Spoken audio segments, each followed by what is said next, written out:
Police have arrested 3 people suspected to be members of a gang that indiscriminately attacked and seriously injured 15 people in Bamburi last night, even as they pledged to break the cycle of violence that has ripped through the county. In what adds to a mounting toll of such brazen strikes, 4 victims of the brutal attack are still fighting for their lives in hospital. Residents believe the Wakali Kwanza gang was behind last night's rampage. And NTV's Kevin Mutai reports on the violence that has become a symbol of the tough security challenge police in Mombasa have to deal with. A day after she escaped the horror of Mtopanga Kisauni, Faith is catching a breath at her home. Her wounds were patched up and she was discharged.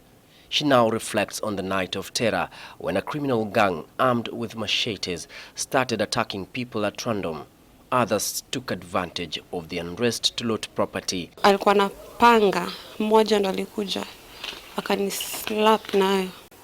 Wakakuja wengi, wakaanza kunidunga, nimedunga huku kwa kidney. The seemingly coordinated attacks happened in several parts of Bamburi. In the end, more than 13 people had been injured. Many had deep cuts on their heads. Nilipokatika nikaanguka chini, nikaachilia pikipiki kaenda kuanguka huko mbele. Sasa vile nilianguka chini nikaona watu wako serious, wakaanza mpaka kukatakata pikipiki. Ni kama waliletwa na transport fulani hivi. Unaona? Walikuwa wanaandamana nayo, wanakata, yani walikuwa wana cause threat kwa kila mtu, yani ulikuwa huwezi usimama hapo. For a county that has lived in the shadow of a violence that has baffled even security officers, Monday night's attack stood out. Mombasa has been living through a massive surge in gang violence, and now the attackers are not afraid to be seen. Police claim drug kingpins have masterminded the attacks, backed by politicians, with the aim of putting more pressure on the police to go easy on the dealers within the region. They also claim land cartels are also financing the criminal gangs in Mombasa and Mtwapa to grab prime parcels of land. But residents say there is something more sinister at play. Ni kitu ambayo ilipangwa kwa sababu ni vijana wanajua mpaka mtaa ndani na wakatoroka na kuna mtu alishikwa.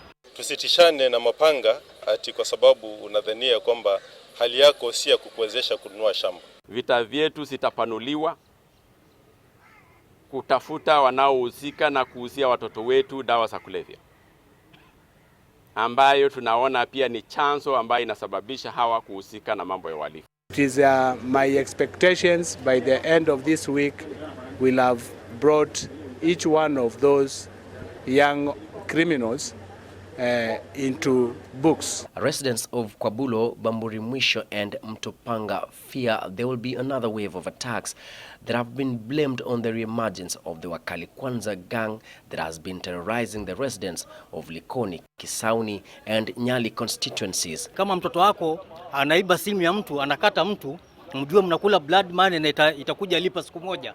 Hakuna pale umeambiwa wewe ukate mtu ndio ishi, hata kama you are jobless.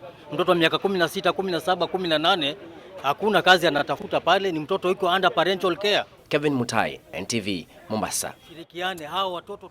Right, this is a story that you'd really want to see an end to it, not the back and forth. And obviously, as you have heard there from the Inspector General Police, they have promised that there'll be more boots on the ground to help dealing with this soaring crime in the coastal city. And our reporter Kevin Mutai has been on this story and now joins us live from Bamburi.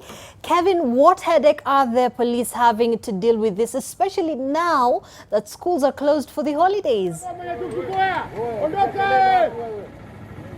Well, Zainab, this is happening at a very inappropriate time when the kids are home for the holidays, coming to their parents, guardians, friends and relatives who are struggling to stay safe and keep away from this series of attacks orchestrated by criminal gangs that has been witnessed in the areas of Bamburi, Kisauni, Bamburi Mwisho, as well as Mtopanga here in Mombasa County. It is a major concern that, of course, also keeping into considerations that the authorities are saying that the boys involved, or rather members of this particular criminal gang, are boys aged between 15 and 24 years. So there's that fear that parents need to exercise extra caution and ensure that the children will not be influenced or recruited to joining these criminal gangs. But of course, also another pertinent issue that is cropping up is the issue of tourism, considering that Mombasa County is one of the coastal regions here in the country that contributes a fair share of the tourism prospects of the country, and of course considering that tourism is a sector that largely contributes to the country's economy. But all of those are pointing out to the need of the authorities to ensure that they up their game and ensure that all the perpetrators involved in launching these attacks against residents, maiming innocent residents of this region, to ensure that all of them who are involved will be arrested and prosecuted. Ken. Thank you very much. Kevin Mutai is keeping tabs on this story and has been updating us from last night. He began on Press Pass and still updating us on this story. So definitely it's a story we're keeping our eyes and very keen eyes on.